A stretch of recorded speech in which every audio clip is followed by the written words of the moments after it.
Ready? My name is Zubin Doshi. Funny name, easy to pronounce. My presentation is called History Told Through Rage Comics. I specialize in internet marketing and I want to be a writer, and this presentation combines my two loves of history and screwing around on the internet.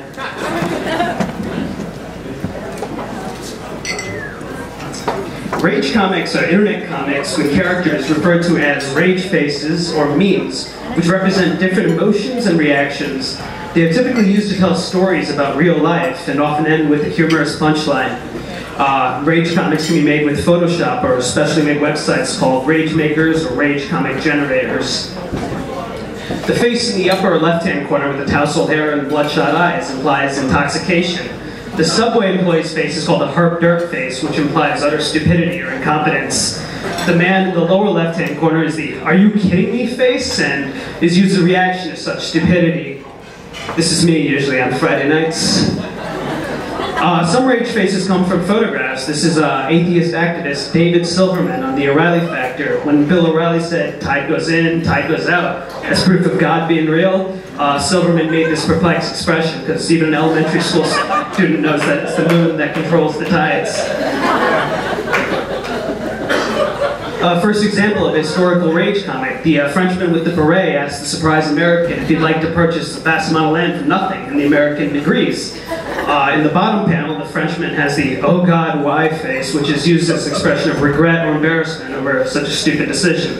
It's usually me on Sunday mornings. Second historical rage comic discusses the Japanese involvement in World War II. The character's expression above shows confidence and determination as he bombs Pearl Harbor. In the bottom, he has the "oh God, why" face as the US uses the atom bomb on Japan, thus ending the war.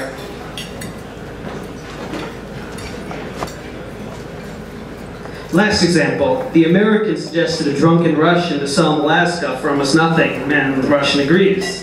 The American has the smug expression as the Russian leaves, and when he discovers Alaska's oil and gold, he has a laughing expression. Internet terms this to be LOL, laugh out loud.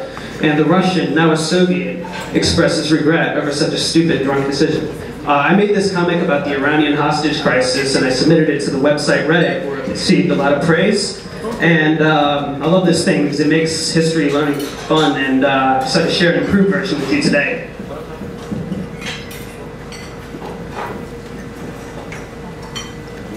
Yeah?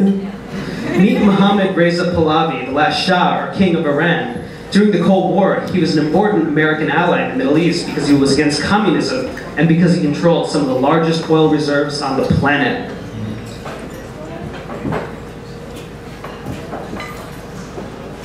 You can read the captions. The Shah ruled as a brutal and greedy dictator. He often used his secret police, the Savak, to crush any opposition. The Savak, like Nazi Germany's Gestapo or the Soviet Union's KGB, was infamous for torturing and executing opponents of the Pahlavi regime.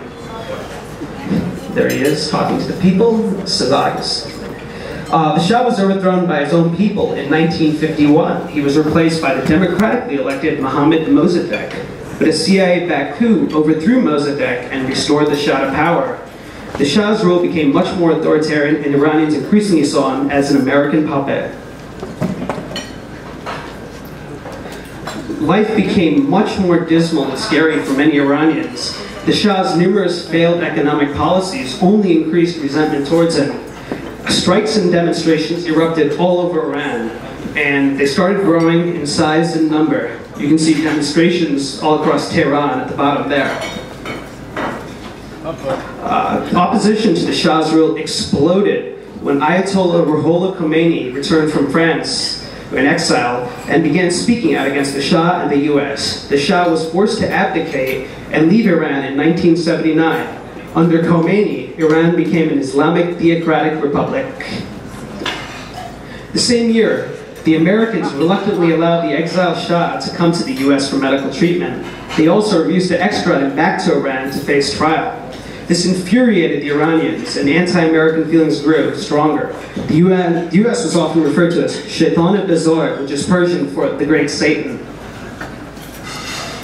Tensions between the US and Iran reached a breaking point on November 4th, 1979. A group of students and militants loyal to Khomeini stormed the American embassy in Tehran and captured the Americans working there. President Jimmy Carter refused to give in and said the US would not yield to blackmail.